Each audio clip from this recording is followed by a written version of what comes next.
John G. Lake, hombre de sanidad. Les dije a los científicos: caballeros, quisiera que vean una cosa más. Vayan a su hospital y traigan a un hombre que tenga una inflamación en el hueso. Tomen su instrumento y colóquenlo en su pierna. Dejen suficiente espacio como para que pueda tocar la pierna con mi mano. Pueden asegurarlo a ambos lados. Cuando el instrumento estuvo listo, puse mi mano en la espinilla del hombre y oré como ora la Madre Eter. No fue una oración extraña, sino el clamor de mi corazón a Dios. Dije: Dios, mata esta enfermedad demoníaca con tu poder, que el espíritu se mueva en él, que viva en él. Entonces les pregunté: caballeros, ¿qué está sucediendo? Todas las células están respondiendo, me dijeron. Si alguna vez hubo un hombre que anduvo según la revelación de Dios en el hombre, este fue John G. Lake, un hombre lleno de propósito, visión, fortaleza y carácter. Su única meta en la vida era llevar a la plenitud de Dios a cada persona. Muchas veces dijo que el secreto del poder del cielo no estaba en hacer, sino en ser. Él creía que los cristianos llenos del Espíritu Santo debían disfrutar del mismo tipo de ministerio que tuvo Jesús cuando vivió en la tierra, y que esta realidad podía lograrse solamente si se veían a sí mismos como lo veía Dios. La sombra de muerte. John G. Lake vivió su vida y cumplió su ministerio en la tierra con este entendimiento espiritual. Nació el 18 de marzo de 1870 en Ontario, Canadá. Tuvo 15 hermanos. Su familia se mudó a Sault Ste. Marie, Michigan, cuando él aún era pequeño. Lake escuchó por primera vez el evangelio predicado en una reunión del Ejército de Salvación cuando tenía 16 años, y poco después entregó su vida al Señor. Aunque había vivido una vida moralmente pura, su corazón estuvo inquieto hasta que pidió al Señor que lo salvara. Hablando de este encuentro, Lake escribió más tarde: me rendí a él. La luz de los cielos se abrió paso en mi alma. Cuando me levanté de mis rodillas, ya era un hijo de Dios, y lo sabía. Los padres de Lake eran personas fuertes y vigorosas, que habían sido bendecidas con una salud maravillosa, pero un espíritu de enfermedad y muerte había atrapado al resto de la familia. 8 de sus miembros, 4 hermanas y 4 hermanos, murieron de enfermedades. Durante 32 años siempre hubo un miembro de nuestra familia inválido, escribió Lake. Durante este tiempo, nuestro hogar nunca estuvo libre de la sombra de enfermedad. Su niñez estuvo llena de recuerdos de médicos, enfermedades, enfermeras, hospitales, coches fúnebres, tumbas y lápidas, un hogar triste, una madre destrozada y un padre quebrantado, luchando por olvidar los dolores del pasado para poder ayudar a los miembros de la familia que aún vivían y que necesitaban de su amor y sus cuidados. Ciencia equivocada, actitud correcta. En su juventud, Lake se interesó mucho por las ciencias y la física. Le agradaba la química y le gustaba experimentar con instrumentos y equipamiento científico. Hasta llegó a tomar un curso de medicina, aunque luego abandonó esta carrera. Lake era muy minucioso en su investigación, tanto en las ciencias como en los temas espirituales. Investigaba incansablemente la Biblia, no solo para comprenderla, sino también para probar su exactitud en la vida diaria. Como resultado, Lake andaba, hablaba y respiraba en el fluir de la vida de la resurrección de Dios. En 1890, cuando Lake tenía 20 años de edad, un granjero cristiano le enseñó sobre la santificación. Esta revelación atravesó su corazón y fue solemnemente considerada la coronación de la obra de Dios en su vida. De esta nueva revelación dijo Lake: nunca dejaré de alabar a Dios por haberme revelado la profundidad del poder de la sangre de Jesús. Una hermosa unción del Espíritu estaba sobre mi vida. Un año después, en 1891, Lake se mudó a Chicago y fue admitido en la Escuela de Ministerio Metodista. En octubre de ese año fue asignado a una iglesia en Peshtigo, Wisconsin, pero declinó al pastorado. También decidió dejar la escuela metodista y mudarse a Harvey, Illinois, donde fundó The Harvey Citizen, un periódico local. Mientras vivía en Harvey conoció a su futura esposa, Jennie Stevens, de Newberry, Michigan. El don de Jennie era perfecta para John Lake. Poseía un maravilloso sentido del humor, un juicio agudo, una firme fe en Dios y una profunda sensibilidad espiritual. Los dos se amaban profundamente y se casaron el 5 de febrero de 1893, en Millington, Illinois. Dios bendijo a la pareja con una maravillosa unidad en el espíritu, y 7 hijos. Uno de los ministerios más importantes de Genie para su esposo eran la oración y la intercesión. Hubo muchos momentos de su ministerio en que alguno de ellos se sentía movido a orar cuando el otro estaba en problemas. Lake valoraba en gran manera el consejo y el apoyo de su esposa. Pero 2 años después de iniciar este maravilloso matrimonio, la enfermedad se filtró en su hogar. A Genie le diagnosticaron tuberculosis y problemas cardíacos. El latido irregular de su corazón hacía que cayera inconsciente, y algunas veces Lake la encontraba, sin sentido, en el suelo o en la cama. Para combatir estos problemas, cada vez le daban dosis más grandes de estimulantes para controlar su ritmo cardíaco, y finalmente se vio obligada a utilizar tabletas de nitroglicerina. En un sentido práctico, todo esto la convertía en una inválida. Finalmente, por recomendación de los médicos, Lake se mudó con su familia nuevamente a Sault Ste. Marie, Michigan, donde comenzó a trabajar en negocios inmobiliarios. Pero Genie continuó empeorando hasta 1898,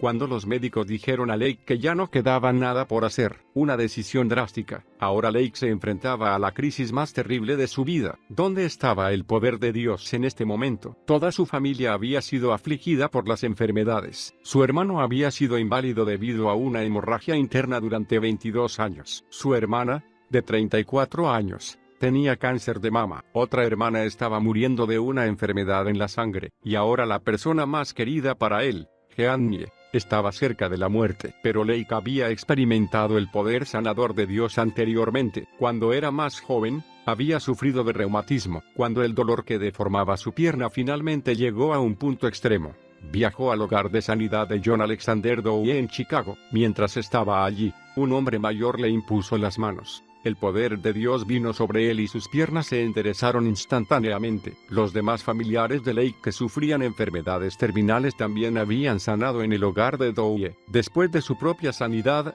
Lake trajo a su hermano inválido al hogar de Dowie, donde este fue sanado. Cuando le impusieron las manos, su enfermedad en la sangre desapareció y saltó de su lecho de muerte. Entonces llevó a su hermana que sufría de cáncer de mama a Chicago. Al principio, cuando llegaron, ella tenía algunas dudas, pero una vez que oyó la palabra de Dios predicada con tan gran poder, su fe creció y fue sanada. Su dolor desapareció instantáneamente, y la masa más grande del cáncer cayó en unos pocos días. Los nódulos más pequeños simplemente desaparecieron y Dios restauró su seno mutilado. Morir, de ninguna manera. Otra de sus hermanas continuaba enferma a pesar de las muchas oraciones. Lake estaba planeando llevarla al hogar de sanidad a ella también, pero antes que pudiera hacerlo, su madre lo llamó por teléfono y le dijo que su hermana estaba muriendo, y que si deseaba verla, debería apresurarse. Cuando Lake llegó, su hermana estaba inconsciente, sin pulso, y el cuarto estaba lleno de gente que lloraba su muerte. Conmovido por esta escena, Lake miró al bebé de su hermano, acostado en la cuna y pensó, ella no debe morir, de ninguna manera. Luego escribió acerca de esta profunda compasión. No tengo palabras para expresar a otra alma el clamor que había en mi corazón y la llama del odio por la muerte y la enfermedad que el Espíritu de Dios había encendido dentro de mí. La misma ira de Dios parecía haberse apoderado de mi alma. Lake caminaba agitado de un lado a otro del cuarto, mientras su corazón clamaba por alguien que tuviera fe para ayudarlos. Solo podría pensar en un hombre que tuviera esta clase de fe, Dowie. Por lo tanto le envió un telegrama con las siguientes palabras: aparentemente mi hermana ha muerto, pero mi espíritu no la dejará ir. Creo que si usted ora, Dios la sanará. La respuesta de Dowie fue: aférrese a Dios, estoy orando, ella vivirá. Al leer estas palabras, Lake lanzó un ataque espiritual terriblemente furioso sobre el poder de la muerte, reprendiéndola con firmeza en el nombre de Jesús. En menos de una hora, su hermana revivió totalmente. 5 días más tarde, disfrutaba de la cena familiar de Navidad. Pero eso había sido entonces. Ahora su amada esposa estaba muriendo, y su estado empeoraba cada vez más. Se revela el diablo. El 28 de abril de 1898, cuando parecía que Genie estaba llegando a sus últimos momentos, un ministro amigo animó a Lake a entregarse a la voluntad de Dios y aceptar la muerte de Genie. Sus palabras cayeron como un terrible peso sobre Lake, y este se tensó, resistiéndose. Aún así, la realidad de la muerte parecía inminente. Completamente desesperado, Lake arrojó su Biblia contra la chimenea y al caer, esta se abrió en Hechos 10. Mientras se acercaba para levantarla, sus ojos cayeron sobre el versículo 38, Dios ungió con el Espíritu Santo y con poder a Jesús de Nazaret, y cómo éste anduvo haciendo bienes y sanando a todos los oprimidos por el diablo, porque Dios estaba con él. Estas poderosas palabras resonaron en sus pensamientos, oprimidos por el diablo. Esto significaba que Dios no era autor de la enfermedad de Henry,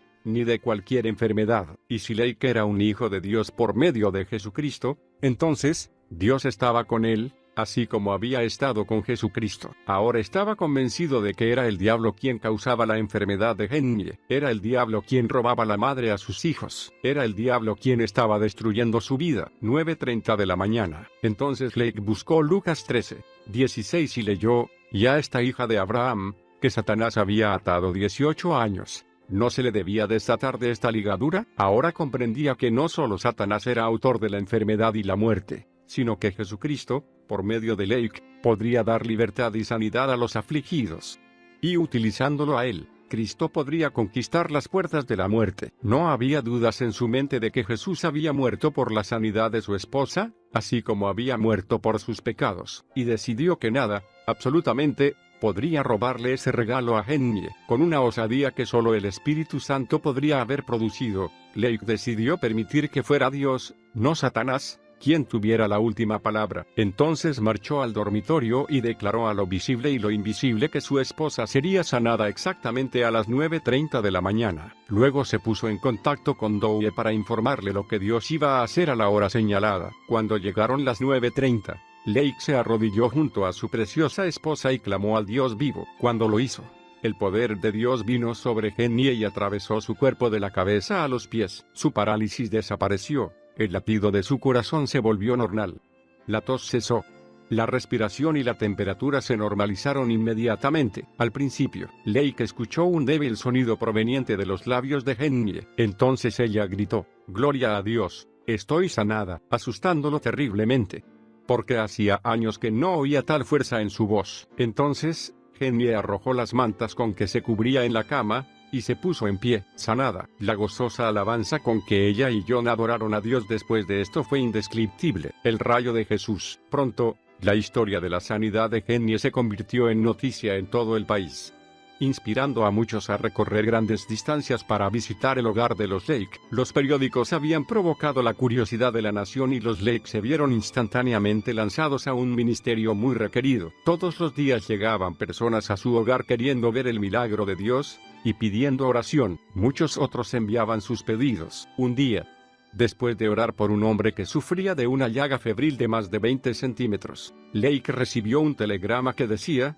«Lake, ha sucedido algo completamente inusual. Una hora después que usted se fue, el contorno entero de su mano se marcó en ese bulto, con una profundidad de casi 1 centímetro». Lake se referiría a este poder en sus sermones llamándolo rayos de Jesús, hablando del voltaje del cielo y del poder de Dios. Hay rayos en el alma de Jesús. Los rayos de Jesús sanan a los hombres con su fulgor. El pecado se disuelve y la enfermedad huye cuando el poder de Dios se acerca. Lake también comparaba la unción del Espíritu de Dios con el poder de la electricidad. Así como los hombres habían descubierto las leyes de la electricidad, Lake había descubierto las leyes del Espíritu. Y, como para rayos de Dios, se levantó con el llamado de Dios para electrificar los poderes de la oscuridad y consolidar el cuerpo de Cristo, ejerciendo la fortaleza espiritual. En 1901, Lake se mudó a Sion, Illinois, para estudiar la sanidad divina bajo la enseñanza de John Alexander Dowie. Poco después estaba predicando por las noches,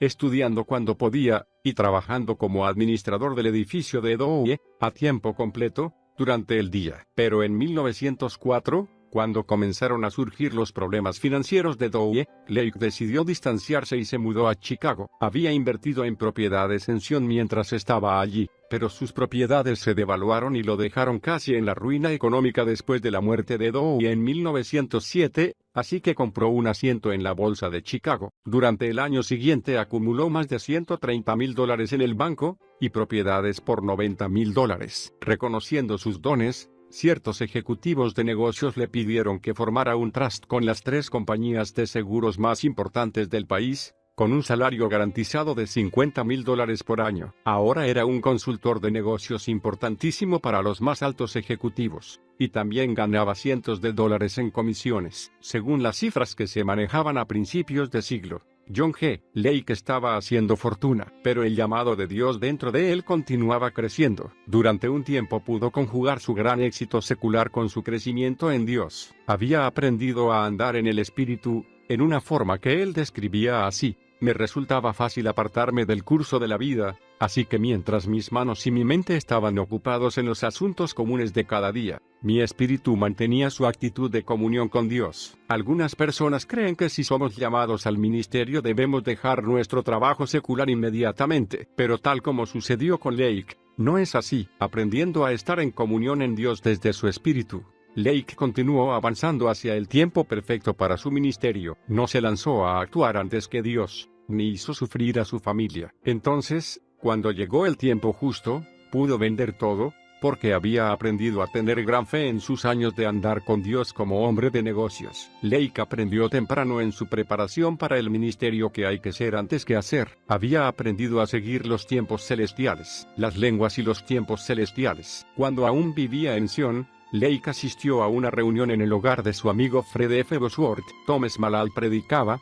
y al final de la reunión dijo a Lake, cuando estaba predicando: Jesús me dijo que usted y yo predicaremos juntos. En ese momento, Lake rió ante tal idea, pero pronto se rindió a la perfecta voluntad de Dios. No mucho después, en 1906, Lake comenzó a orar para recibir el bautismo del Espíritu Santo. Lo hizo durante 9 meses y luego abandonó la idea, pensando que no era para él. Entonces, un día, fue con Tom Smallall, que ahora era su amigo, a orar por una señora enferma. Sentado junto a su cama, Lake tembló, sintiendo un inusual anhelo por Dios. Pero Smallall, sin enterarse de lo que estaba ocurriendo, le pidió que impusiera las manos sobre la mujer. Cuando lo hizo, el rayo de Dios derribó a Smallall en el suelo. «Gloria a Dios, John», exclamó este, levantándose.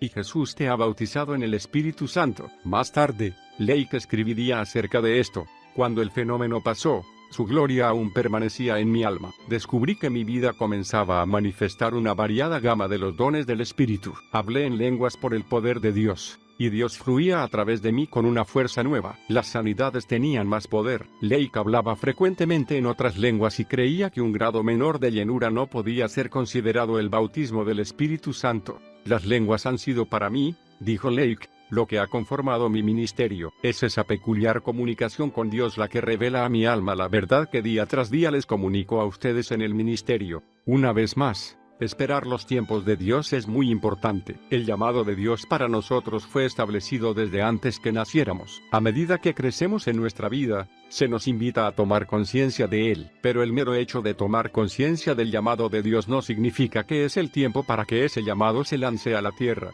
Debe llegar el tiempo señalado por Dios antes que pueda comenzar un ministerio de tiempo completo. Por eso, no te desanimes durante tu tiempo de preparación, y no compares tu llamado con los de los demás. Cada llamado tiene su propio tiempo y su plan. Tu fidelidad a la palabra de Dios, junto con una ferviente preparación espiritual, determinarán el tiempo justo. El llamado de África. Después de ser bautizado en el Espíritu Santo, el deseo de Lake de entregarse al ministerio de tiempo completo aumentó. Entonces su jefe le dio permiso para tomar 3 meses de licencia para predicar. También le advirtió que, al final de estos 3 meses, $50,000 por año te parecerá mucho, y tendrás poco deseo de sacrificarlos por los sueños de tus posibilidades en el campo religioso. Lake le agradeció por lo que había hecho por él y dejó su trabajo. Pasados los 3 meses, declaró osadamente: «He terminado con todo en esta vida excepto la proclamación y demostración del Evangelio de Jesucristo». Y nunca regresó a su trabajo. En 1907, John y Jenny se desprendieron de sus propiedades, su riqueza y todas sus posesiones. En un gran paso de fe, decidieron depender enteramente de Dios. Ahora era el tiempo de predicar. Mientras Lake ministraba en el norte de Illinois, el Espíritu de Dios le dijo: «Ve a Indianápolis, prepárate para tener allí una campaña de invierno, y busca un salón grande. Luego, en la primavera, irás a África». Cuando regresó a su hogar para contarle a Jenny, ella ya sabía del plan, porque Dios se lo había dicho también. Lake había desarrollado un gran interés por África cuando aún era un niño, leyendo sobre las exploraciones de Stanley Livingstone. Cuando se convirtió en un joven, comenzó a experimentar visiones espirituales que aparentemente lo colocaban más en África que en los Estados Unidos. El Espíritu Santo dio a Lake conocimiento sobre la geografía y el pueblo de una tierra en la que él jamás había estado, y ahora su sueño se convertía en realidad. Dios le había dicho que iría a África en la primavera, así que Lake mudó su familia a Indianápolis y se unió a su viejo amigo, Tom Smalalch. Allí estuvieron durante 6 meses, formando un poderoso equipo ministerial que llevó a varios cientos de personas al bautismo del Espíritu Santo. Una mañana, Lake sintió de Dios que debía iniciar un ayuno. Mientras oraba al Señor, durante esos 6 días, Lake recibió palabra de que a partir de entonces comenzaría a echar fuera demonios. Rápidamente recibió conocimientos especiales para discernir y echar fuera espíritus malignos, y en poco tiempo, comenzó a actuar en esta área con gran precisión, caminando sobre el agua. En enero de 1908, Lake comenzó a orar por el dinero necesario para el viaje a África. Tom se le unió, y determinaron que el viaje costaría $2,000. Habían estado orando un tiempo, cuando Tom se levantó y palmeó a Lake en la espalda, diciéndole: «No ores más, John. Jesús acaba de decirme que nos enviará esos $2,000, y que los recibiremos dentro de 4 días». Exactamente 4 días después, Tom regresó de la oficina de correos y arrojó sobre la mesa 4 giros por $500 cada uno. «John, aquí está la respuesta», gritó. «Jesús lo envió. Nos vamos a África». Así como el Señor había proclamado, el grupo partió hacia África. El equipo estaba formado por Lake, Henry, sus 7 hijos, Tom, y 3 de sus acompañantes. Uno de los compañeros de Tom había vivido en África durante 5 años, hablaba zulú y serviría como intérprete. Compraron sus boletos, pero no tenían dinero extra para los gastos del viaje. Ahora, el que alguna vez fuera el millonario de Dios aprendería a confiar en el Señor plenamente. Solo le quedaba $1.50 en el bolsillo. Lake obedeció, y Dios proveyó milagrosamente para el grupo. Las leyes de inmigración de Sudáfrica requerían que cada familia que llegara tuviera al menos $125. De lo contrario no podrían siquiera desembarcar. Al llegar al puerto, Lake no tenía dinero. Henry lo miró y le dijo: «¿Qué vas a hacer?». Lake respondió: «Voy a hacer la fila con los demás. Hemos obedecido a Dios hasta ahora. Ahora depende de Él». Mientras estaba en la fila, listo para explicar su dilema, un pasajero del mismo barco le tocó el hombro y lo llamó aparte. Después de hacerle algunas preguntas, le entregó 2 órdenes de dinero por un total de $200. «Sentí de Dios que tenía que darle esto para ayudar a su obra», dijo el extraño. «Si Dios te ha hablado, ve hacia adelante con una fe osada y agresiva. Él estará allí para satisfacer tus necesidades todas las veces». Un hogar lejos del hogar. La familia Lake había estado orando diligentemente por un hogar cuando llegaron a Johannesburgo. Como misioneros por fe, no tenían apoyo alguno de consejos de iglesias, ni ninguna denominación que los esperara a su arribo. Lo único que tenían era su fe en Dios. Cuando llegaron a Johannesburgo, en mayo de 1908, vieron a una mujer corriendo por la zona del puerto, mirando a toda la gente. Era estadounidense. La mujer llegó hasta donde estaba Tom y le preguntó: «¿Son ustedes un grupo misionero de los Estados Unidos?». Tom respondió que sí, y la mujer preguntó entonces: «¿Cuántos son en su grupo?». Tom dijo: 4, pero ella sacudió la cabeza y dijo: «No, ustedes no son la familia. ¿Hay algún otro grupo?». Entonces Tom le señaló a Lake. «¿Cuántos componen su familia?», preguntó la mujer. «Mi esposa, yo, y mis 7 hijos», dijo Lake. La mujer repentinamente lo miró como extática y gritó: «¿Y ustedes son la familia?». Y le explicó que Dios le había dado instrucciones para que fuera a recibir el barco en que ellos habían llegado, ya que en él vendría una familia misionera de los Estados Unidos con 2 adultos y 7 niños. Ella debía proveerles un hogar. Esa misma tarde, los Lake estaban acomodados en un hogar amueblado en Johannesburgo. Dios lo había provisto tal como ellos le habían pedido. La señora estadounidense, C.L. Goodenough, continuó siendo su fiel amiga durante todo su ministerio. Un ciclo espiritual. Días después que Lake llegara, se abrió la primera puerta para el ministerio. Un pastor sudafricano tomó licencia por unas semanas y pidió a Lake que lo reemplazara, cosa que éste aceptó inmediatamente. Más de 500 zulúes asistieron el primer domingo que Lake predicó. Un gran avivamiento surgió entre ellos, y pocas semanas después, multitudes de personas de Johannesburgo y las zonas aledañas eran sanadas, salvas y bautizadas en el Espíritu Santo. Este éxito sorprendió a Lake. Al respecto escribió más tarde: Desde el mismo comienzo fue como si nos hubiera golpeado un ciclón espiritual. Las reuniones se extendían hasta las 4 de la madrugada. Una de las principales características de estas reuniones de milagros eran las tremendas respuestas a la oración. Oraciones de fe elevadas por personas que estaban en otros lugares de África eran contestadas de inmediato. La noticia se extendió por todas partes, y cientos de personas se agolparon hacia Johannesburgo para que oraran por ellas. Después que terminaban las reuniones, los nativos seguían a los predicadores a sus hogares y continuaban haciéndoles preguntas para aprender más sobre Dios. Muchas veces se quedaban hablando sobre el poder del Señor hasta que el alba se levantaba sobre el horizonte africano, y durante el día siguiente, se veía a las personas con las Biblias en sus manos, testificando sobre el poder de Dios que se había demostrado la noche anterior. También había grandes manifestaciones de sanidad. Personas heridas, enfermas y débiles formaban filas a un lado de la plataforma y salían del edificio después de recibir oración, gritando: «Y Dios me ha sanado». Los que estaban adentro gritaban de felicidad y lanzaban vivas cada vez que se producía un milagro de Dios. John y Henny, el equipo, si los africanos no podían llegar a las reuniones de Lake, generalmente iban a la casa del predicador. Algunas veces había tanta gente que Henny ni siquiera tenía tiempo de preparar las comidas para la familia. Ella acompañaba a las personas a la entrada para que oraran por ellas, y luego las despedía por la puerta trasera, para que hubiera espacio suficiente para los que continuaban entrando. Henny también era compañera del ministerio de John. Lake creía que su esposa poseía el espíritu de discernimiento en un grado mucho mayor que él. Muchas veces ella recibía una palabra de ciencia con respecto a quienes no podían recibir la sanidad debido a una dificultad personal o un pecado en sus vidas. Los Lake operaban el ministerio de sanidad en forma muy sencilla. La gente pasaba delante de John en su oficina y él les imponía las manos. Quienes eran instantáneamente sanados salían. Quienes continuaban sufriendo o recibían una sanidad parcial eran enviados a otro cuarto. Entonces,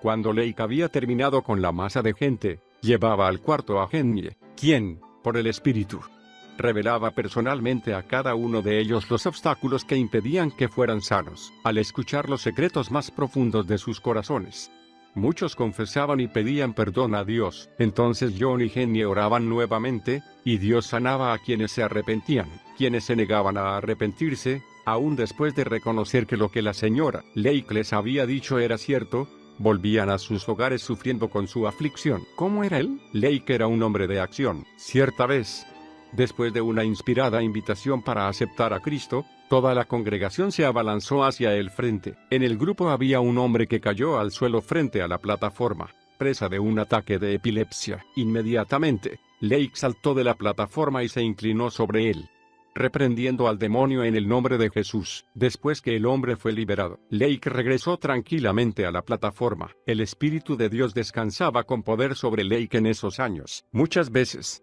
cuando estrechaba las manos de los que entraban al culto, estos caían al suelo bajo el poder de Dios. Otras veces, las personas caían postradas al acercarse a menos de 2 metros de donde él estaba. Lake demostraba su profunda compasión al no rechazar jamás un clamor pidiendo ayuda. Jamás rechazaba el llamado de una persona enferma. Y hasta oraba por animales moribundos cuando se lo pedían. Había momentos en que necesitaba descansar, pero la gente lo encontraba y le traía sus enfermos. Lake oraba por ellos noche y día y no rehusaba a ninguno. El equipo ministerial siempre tenía gran necesidad de alimentos y dinero, y siguiendo la costumbre de esa época, Lake nunca recogía ofrendas, pero muchas veces encontraba canastas con comida o pequeñas sumas de dinero que alguien dejaba discretamente a la puerta de entrada de su casa. Quizá uno de los desafíos más difíciles que debió experimentar Henny en África fue el de adaptarse al estilo de ministerio de su esposo. John era el encargado de comprar los alimentos necesarios para su gran familia, pero si mientras regresaba a su casa encontraba a una viuda, le entregaba todo lo que tenía para su familia. Henny tampoco sabía nunca cuándo John traería a alguien a cenar, con lo que ella tendría que estirar cualquier comida para acomodar a muchas más personas. Parecía que la comida nunca era suficiente. Relevos. De las primeras reuniones realizadas en la iglesia del pastor que lo había convocado, Lake pasó a ministrar en salones alquilados. Cuando la cantidad de gente superó la capacidad de estos salones, debieran comenzar a realizar reuniones en las casas. Lake y Esmalal predicaban en equipo. Cada uno hablaba 5 o 6 veces durante una reunión, y nadie sabía dónde terminaba el mensaje de uno o comenzaba el del otro. Todo era armonizado por el Espíritu de Dios. Lake estableció el tabernáculo apostólico en Johannesburgo, y menos de un año después había iniciado 100 iglesias. La obra de supervisar estas iglesias se extendía a toda África y lo mantenía con frecuencia lejos de su hogar. Adiós, Henry. Lake recibió la noticia más devastadora de su vida el 22 de diciembre de 1908. Mientras él ministraba en el desierto de Kalahari, su amada esposa Henry falleció. Cuando John regresó a su casa, 12 horas más tarde, ella ya había partido al cielo. La mayoría de los relatos atribuyen la muerte de Henry Lake a la desnutrición y al agotamiento. Cuando John estaba lejos, docenas de personas enfermas esperaban en su jardín hasta que él regresaba. Henry solía alimentarlos con la poca comida que le quedaba, y trataba de hacer que la espera fuera lo más cómoda posible hasta que Lake regresara. Pero al hacerlo, descuidaba sus propias necesidades físicas. Lake se había dejado absorber tanto por el ministerio a los demás que no sabía lo que le estaba sucediendo a su esposa. Un punto que muchas veces olvidamos en el ministerio es que siempre habrá alguna necesidad que satisfacer. Un ministerio no puede satisfacer todas las necesidades que surgirán, sin importar cuán poderoso o ungido sea. El sentido común es invaluable para el ministerio cristiano. El cuerpo natural y la familia natural necesitan atención, y la familia debe ser siempre el centro de cualquier ministerio. Es comprensible que Lake haya quedado devastado cuando llegó a su casa y encontró que su esposa había muerto. Fue un tiempo muy oscuro para él, y este dolor agónico lo acompañó durante muchos años. Al año siguiente, en 1909, Lake regresó a Estados Unidos para conseguir sostén para su ministerio en África y también para reclutar nuevos obreros. Nuevamente Dios proveyó en forma sobrenatural de una sola vez. Lake recibió $3,000 para que él y sus obreros regresaran a África. La plaga. Cuando el equipo llegó a suelo africano, en enero de 1910, una plaga estaba barriendo con amplias zonas de la nación. En menos de un mes, la cuarta parte de la población total del país había muerto. La plaga era tan contagiosa que el gobierno ofrecía $1,000 a cualquier enfermera que cuidara de los enfermos. Lake y sus colaboradores fueron a ayudar sin cobrar nada. Él y un colaborador entraban en las casas, sacaban a los muertos y los enterraban, pero ningún síntoma de la plaga lo tocó jamás. En el punto más álgido de esta horrible plaga, un médico envió a buscarlo y le preguntó: ¿qué ha hecho usted para protegerse? Usted debe de tener un secreto. A esto, Lake respondió: hermano, es la ley del espíritu de vida en Cristo Jesús. Creo que mientras yo mantenga mi alma en contacto con el Dios vivo de manera que su espíritu fluya en mi alma y mi cuerpo,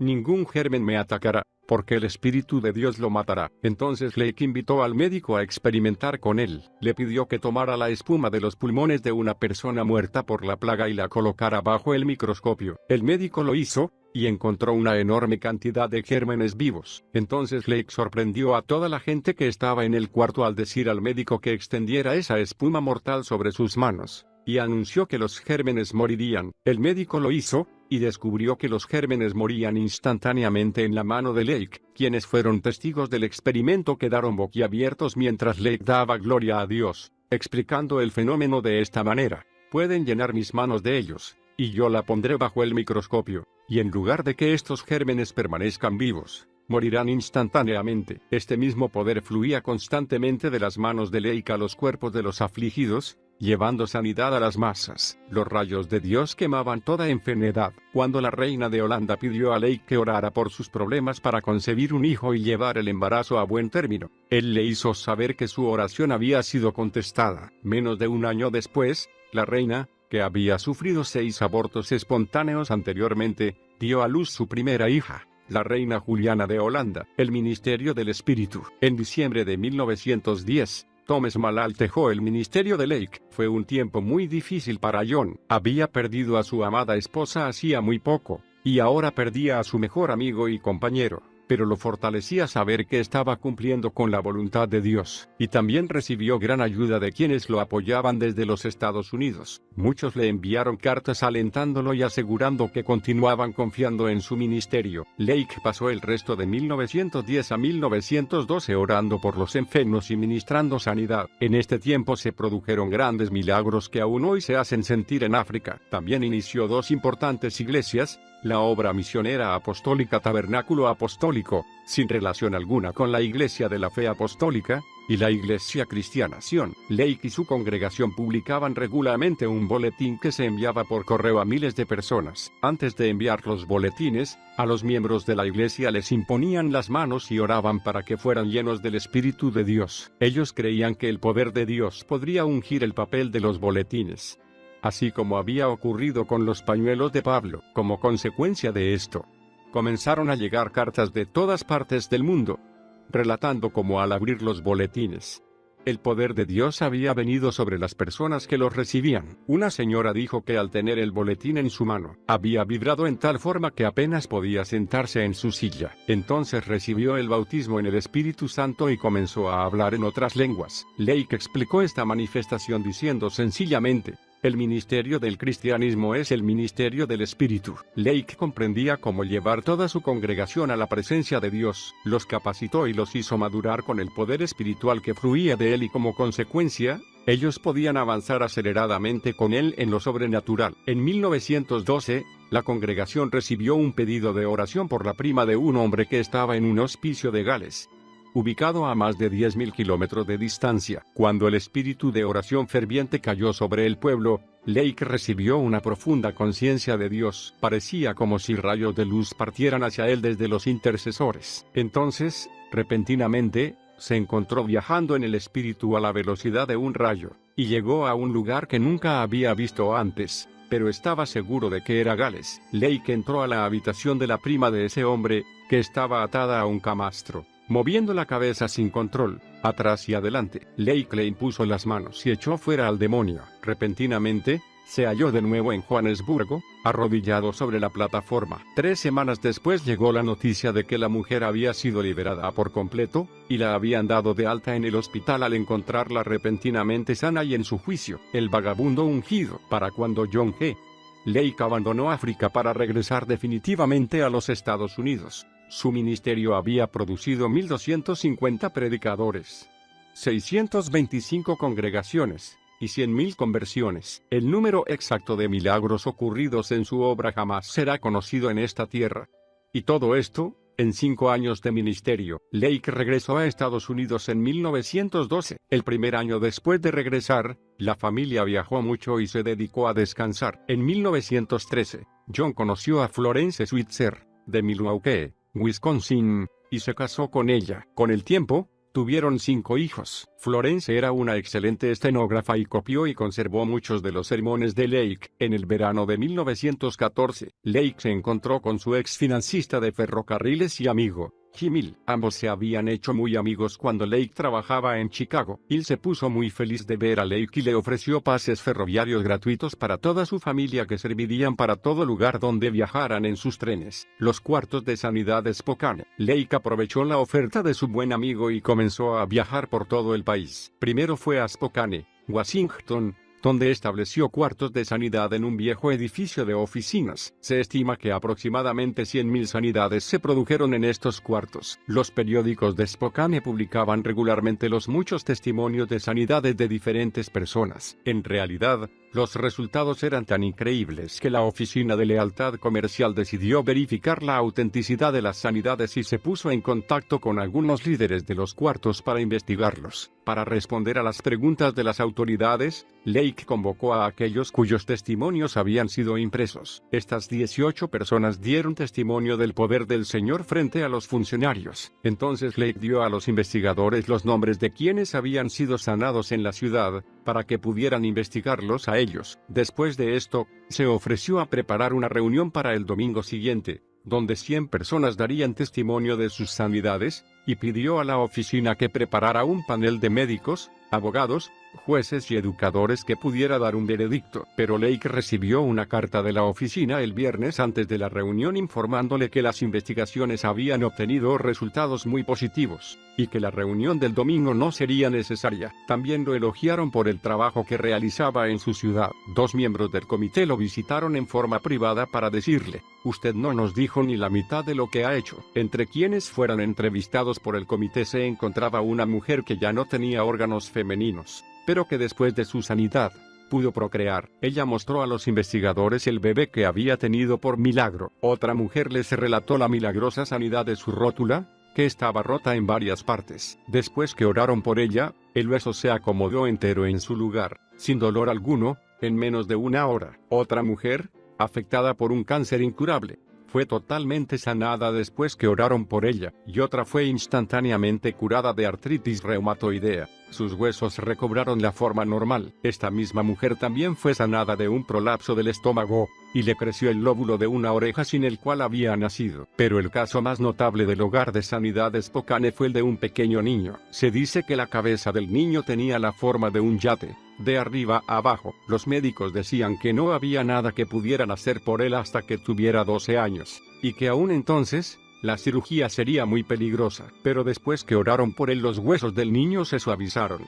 Su cabeza se expandió, y su cráneo tomó forma normal. Su parálisis también desapareció milagrosamente y pudo hablar como los demás niños. ¿Cómo explicaba Lake estas increíbles sanidades? Muchas veces le gustaba mencionar a la hermana Ether en sus ilustraciones, debido a la gran influencia espiritual que ella había ejercido en su vida. Cuando vemos estos flashes santos de llamas celestiales de vez en cuando en la vida de una persona, como lo vemos en la hermana Ether, cuando alguien es sanado, es debido a que la conciencia de ella y Cristo son uno, está fundida en Dios. Yo he visto a una mujer que estaba agonizando ser sanada en 30 segundos cuando la señora Ether echó fuera al demonio. La llama de Dios, el fuego de su espíritu, 10 segundos de conexión con el todopoderoso Cristo ante el trono de Dios. Ese es el secreto. Lucha por Pentecostés. Según las estadísticas del gobierno, entre los años de 1915 y 1920, Spokane, Washington, fue la ciudad más sana del mundo, debido al ministerio de John G.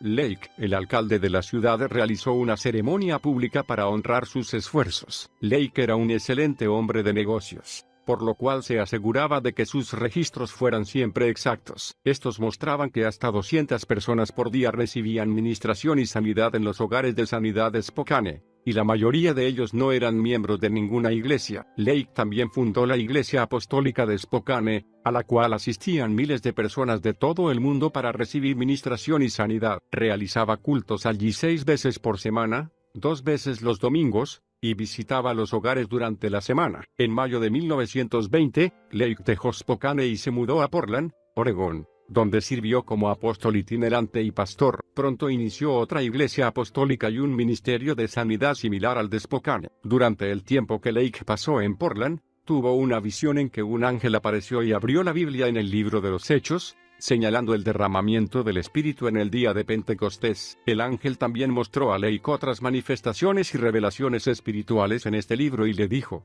este es el Pentecostés que Dios dio por medio del corazón de Jesús. Esfuérzate por conseguirlo. Lucha por él. Enseña a la gente que ore por él. Porque esto, y solo esto, llenará las necesidades del corazón humano. Y solo esto tendrá poder para vencer las fuerzas de las tinieblas. A partir de ese día, Lake se esforzó por cumplir la palabra del Señor con aún mayor intensidad. Durante los 11 años siguientes, viajó por los Estados Unidos, duplicando su trabajo donde quiera que fuese. El error de Lake, en sus últimos años, John G.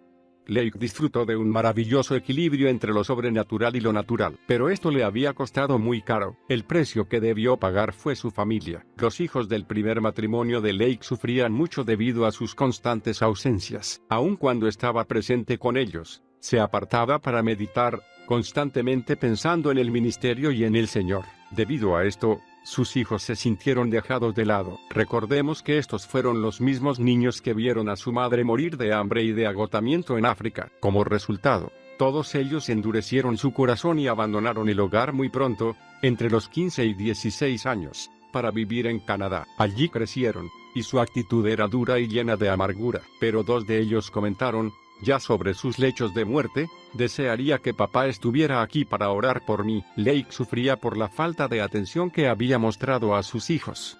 Y tiempo después escribiría en una carta que los muchos milagros que habían sido realizados con sus manos no los satisfacían personalmente, y que no compensaban la pérdida de su familia. El factor redentor. Pero Lake aprendió de sus experiencias, y finalmente encontró la clave para ser un buen esposo, un padre dedicado y un ministro de poder. Los hijos que tuvo con Florence tuvieron una actitud diferente. Ellos lo recordaron como un hombre al que le gustaba reír y que disfrutaba de sus amigos. En sus últimos años, Lake dejó de estar tan preocupado por el cielo que no servía de nada en la tierra. No tenía la cabeza en las nubes. Y la gente ya no enmudecía al entrar en su presencia, porque él actuaba en forma amorosa con ellos. Había aprendido, finalmente, a disfrutar de lo natural y lo sobrenatural al máximo. La atmósfera en su hogar ya no era rígida. Le gustaba divertirse cuando la familia se reunía ante la mesa. Su risa sincera podía oírse resonando por todas las habitaciones. Y disfrutaba de la música sinfónica y de la ópera, por lo que todos los domingos por la tarde escuchaba sus programas favoritos en la radio. Lake también tenía un maravilloso sentido del humor. Le encantaba leer la columna de Will Roger en el periódico, y más tarde pensaría de sí mismo que era un gran animador. También le agradaba aligerar la atmósfera que lo rodeaba, con risas. El imán de oro. En el clímax de su ministerio, el mundo exterior se había visto tan atraído hacia la forma en que Lake entendía a Dios que constantemente se acercaban a él. Era la manera en que él consideraba la justificación lo que le permitía tomar dominio sobre cada situación. Lake despreciaba las canciones cristianas que hablaban del hombre como gusano. Cuando las escuchaba, torcía los labios y arrugaba la nariz, y decía que eran canciones que tenían un concepto bajo. Sentía que eran una vergüenza para la sangre de Cristo. La hija de Lake lo describió cierta vez como un hombre que tenía una gran conciencia de ser sacerdote y rey ante Dios, y una actitud de nobleza y comportamiento acorde. Así animaba Lake a los demás a verse a sí mismos, y siempre decía a su familia que trataran a todos los creyentes como reyes y sacerdotes. Lake era el más firme defensor de lo sobrenatural en su época. Muchas veces se refería con disgusto a los foros médicos, educativos y científicos que hablaban de la debilidad del cristianismo. Un día él predicaría, y la situación se revertiría, y los hombres vendrían corriendo de todas partes a la escuela del Espíritu, donde aprenderían a cooperar y ser uno con el poder de Dios. A Lake le preocupaba profundamente la fascinación del mundo con el mero poder psicológico. Relataba que cierta vez conoció a un hombre en la India que había sido enterrado vivo y había permanecido en ese estado por 3 días, hasta que salió de la tumba sano y salvo. Y otro hombre que había estado suspendido en el aire, entre 2 sillas, y a quien habían golpeado con una piedra en el pecho hasta que la piedra se partió en 2. Lake refutaba públicamente la validez de estas manifestaciones, diciendo, estas manifestaciones son solo en el plano psicológico. Más allá de él se encuentra el plano espiritual y la extraordinaria maravilla del Espíritu Santo de Dios. Y si Dios tomara mi espíritu durante 10 minutos, podría hacer cosas 10.000 veces más poderosas que esas. El cristianismo es 100% sobrenatural, solía decir. Lo que hable de todo poder solo puede aplicarse al vocabulario cristiano. Lake poseía una notable capacidad para motivar a la fe y la revelación en los corazones de quienes lo escuchaban. Los ministros que aprendieron de él fundaron sus propios ministerios de fe, por medio de los cuales se produjeron extraordinarias sanidades. Lake sostenía, sí, el cristiano no tiene el espíritu para ministrar en un sentido real, elevado, no tiene nada para ministrar. Otros hombres tienen su poder intelectual, pero el cristiano debe poseer el espíritu. Jamás debería haber malentendido alguno al respecto. Para avanzar aún más en las metas sobrenaturales, Lake llamaba a cada creyente a aceptar el poder de Pentecostés. Cierta vez, al hacerlo, pronunció esta profecía: veo cómo mi espíritu discierne el futuro y se extiende para tocar el corazón de la humanidad y el deseo de Dios, que está viniendo del cielo una nueva manifestación del Espíritu Santo en poder, y que esa nueva manifestación será en dulzura, en amor, en ternura, y en el poder del Espíritu, más allá de cualquier cosa que haya visto tu corazón o el mío. El rayo mismo de Dios refulgirá en las almas de los hombres. Los hijos de Dios se enfrentarán con los hijos de las tinieblas, y prevalecerán. El legado de lo milagroso. En 1924, Lake ya era conocido en todos los Estados Unidos como un evangelista de sanidad líder. Había establecido 40 iglesias en todo el país y en Canadá, donde había habido tantas sanidades que sus congregaciones le pusieron el apodo de Dr. Lake. En diciembre se produjo otro significativo hecho en su ministerio. Gordon Lindsay, fundador de Cristo para las Naciones, en Dallas, se convirtió al escuchar predicar a Lake en Portland. Lindsay asistía a los cultos casi todas las noches de la semana, y consideraba a Lake como su mentor. Cuando Lindsay, tiempo después, contrajo un envenenamiento mortal con tomaína, se llegó hasta el hogar de Lake y fue totalmente sanado. En 1931, Lake regresó a Spokane a la edad de 61 años. Ahora estaba debilitado y fatigado, y casi ciego, por lo que decidió tener una charla con el Señor para recordarle cuán vergonzoso sería que él quedara ciego después que más de 100,000 personas se habían sanado por medio de su ministerio, solo en los Estados Unidos. Para el fin de la charla, su visión había sido completamente restaurada, y así permaneció durante el resto de su vida, reinando en los lugares celestiales. El Día del Trabajador fue un caluroso y húmedo domingo en 1935. Los Lake fueron a un picnic de la escuela dominical y John regresó a su casa totalmente exhausto,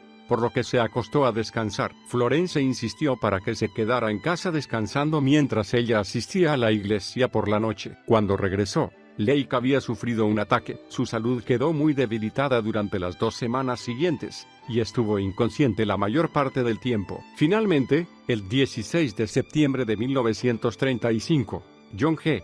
Lake fue a reunirse con el Señor. Tenía 65 años de edad. Durante el culto en su memoria que se realizó en el funeral, muchos tuvieron palabras de elogio acerca de él, pero las que mejor lo resumen son estas, que le dedicó uno de los muchos que se convirtió durante el tiempo en que Lake ministró en Spokane. El doctor Lake vino a Spokane y nos encontró en pecado, nos encontró enfermos, nos encontró pobres de espíritu, nos encontró desesperados, pero nos reveló un Cristo como nunca habíamos soñado conocer de este lado del cielo. Nosotros pensábamos que la victoria era del otro lado, pero el doctor Lake nos reveló que la victoria estaba aquí. Al cerrar este capítulo, quisiera desafiarte a que andes en la revelación de tu justificación en Cristo. La justificación es un estilo de vida que produce victoria en cada situación. Si solo pudiéramos captar la realidad de nuestra posición a través de Jesucristo, como lo hizo Lake, las alabanzas de Dios resonarían en toda nación, y todo régimen demoníaco quedaría aplastado bajo esa autoridad. John G. Lake nos probó que ese estilo de vida puede ser vivido y disfrutado por quienes lo siguen. No te quedes a mitad de camino de lo que Dios nos ha dado en Jesucristo. Permite que el Espíritu Santo te revele tu posición celestial, toma tu lugar, y cambia a las naciones para Dios.